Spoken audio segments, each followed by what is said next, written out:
Maayos at magandang pagkagawa gamit ng 60x60 at tile trim pagdating sa lababo. Siyempre dapat alam mo kung paano mga diskarte. Mga diskarting hindi kailanman kayang nakawin sa iyo. Pwede mo sa ibang i-share pero kailanman hindi kayang nakawin yun sa iyo. Kaya naman gamit ang sarili kong diskarte, i-share ko sa inyo at ipapakita ko paano ko pa ito ginagawa sa sarili kong pamamaraan. Matutunghayan nyo kung paano tayo magtiles pagdating sa lababo. Dito ngayon sa bayan ng Rapu-Rapu Isla, Barangay Lagundi. Kung saan dito naman tayo dinala ang ating talento pagdating sa pagkatrabaho pagdating sa construction. Kaya naman ang panginihintay, huwag natin patagalin pa. Tara, let's go!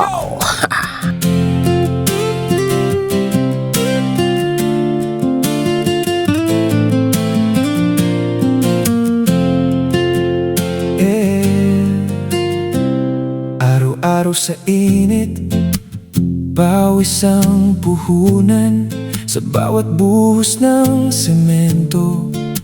Pangarap ang dahilan, hindi biro ang trabaho, lakas ang kailangan. So dito nga makura pagkatapos kong ang i-layout, ito nga ang ating paglatagan ng tiles. Kinuha nga natin yung buo dito nga sa pinakaskwala ng lababo para naman sa ganun walang maging sirong maliit. Balay kung mapapansin nyo, nilitan ko nga yung pinakabutas itong lababo dahil gusto nga lang may-ari, di nga daw ganong kalakihan yung magiging lababo. Dahil wala pa kasi yung lababo, nakukuha na sana nila ng sukat. Bago nga nila ito ginawang lababo, kaya nung dumating nga yung lababo, na-adjust ko na lang nga para lumit yung butas.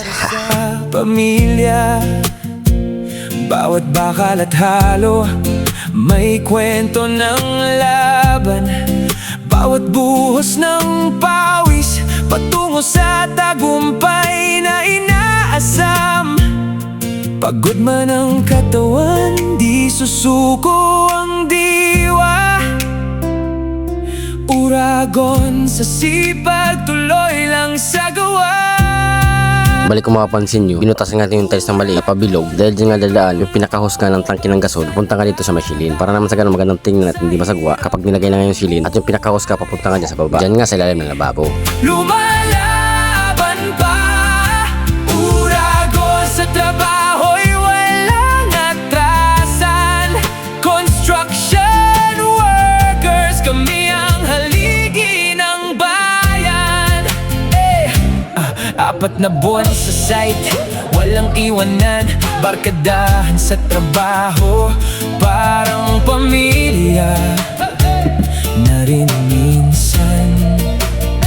Sa tanghali pahinga, kwentuhan saglit, pero balik agad. Trabaho'y hindi pwede ipagpalit, sa vlog ko makikita ang tunay na buhay